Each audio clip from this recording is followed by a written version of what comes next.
Usia slash Anwesen slash interest or property or real estate stand there peering at us from the vague fog of the text, which is indicated by this rubric, Heiddeger or Heiddeger. If you pronounce the H in Russian, it's Heiddeger. So we looked at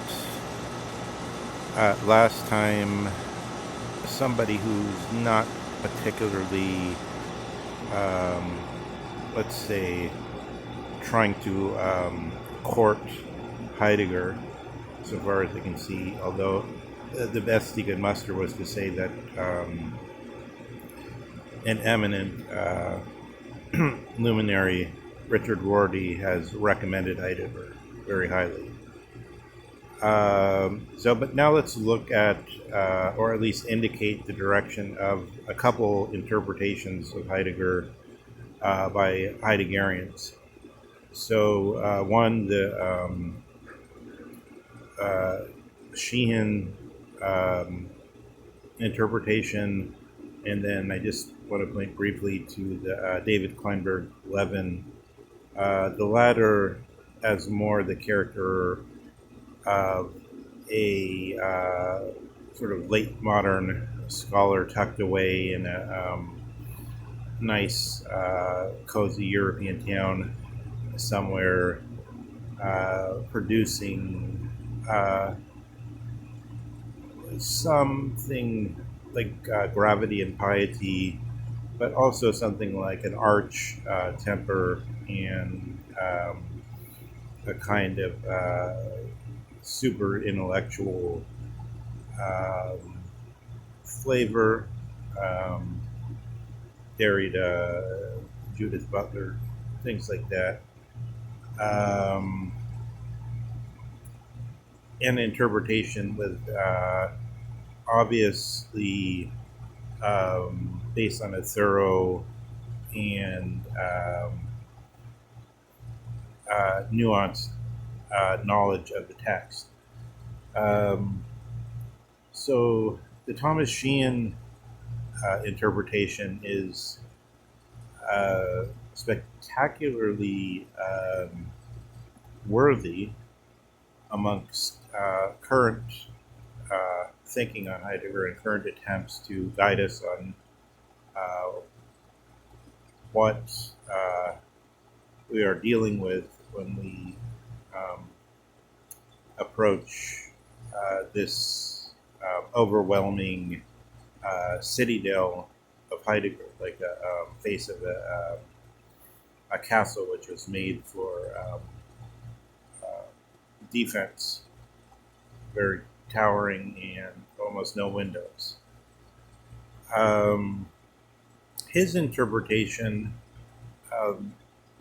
so I suppose the main purpose of this is just to point out of guilt for the last one, just to point out some of the good interpretations rather than the bad ones, but I'll also try to say a little bit about the Sheehan interpretation and its content, but just in a rough way.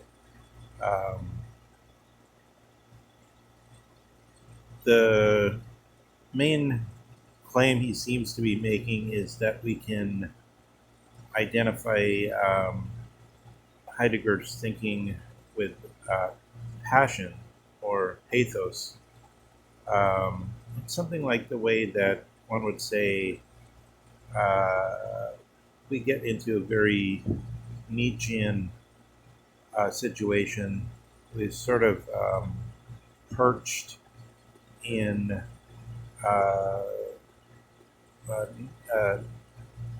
don't know, Franco-Prussian War era nihilism of some manner. Time where questions such as if there is no phenomenon, if there is no, if there is no truth, Wahrheit, then there is also no phenomenon.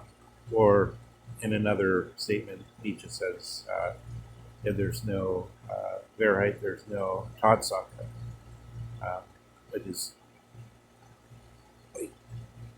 state of affairs, but it's translated as fact. So, um, meaning that if truth is somehow the opposite of, or a concept upon which appearance phenomena, appearance is dependent, then the whole thing collapses and we have to see it in a new way. So, likewise, in Heiddeger, there is this sense of the imminence of these collapsible uh, conceptions. Um, if so, what I was just getting to is that if we understand ousia or um, being under the interpretation of pathos, then what it means is that the judge who had to recuse himself because he had an interest in the case can no longer be set in contrast to a judge who um, is disinterested, who is dead in the Socratic sense, uh, just merely gossiping under the shadows of the houses and not participating in the rat race, in the life of the polis, in the political life. If there's nobody who is genuinely doesn't own things that they're concerned with, um, a pair of shoes, Porsche, uh, a cell phone, etc. If we have property, then we have something that we take an interest in, and if intelligibility as such, um, treating things as properties or substances, plastic is a substance, ergo plastic is a property, which is to say it's something we make intelligible to ourselves as a specific factor, as a specific feature of our world. It's something we set off from other things. Um, Therefore, we've shown a concern in them.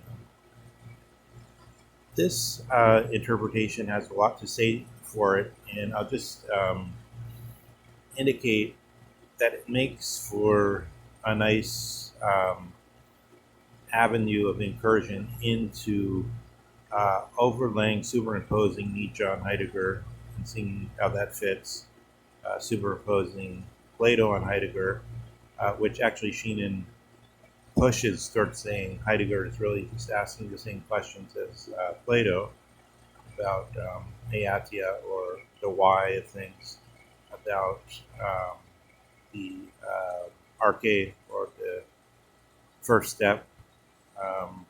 Heidegger is trying to get to this most basic, most simple um, step, and to um, hold fast to it and not to jump ship, to say with the question. So Sheenan's interpretation has much to say for it, and I commend it to all students of Heidegger, and I also, without going into it, recommend David Kleinberg Levin as a real Heideggerian rather than somebody who um, just kind of from the general field makes some tilt at Heidegger.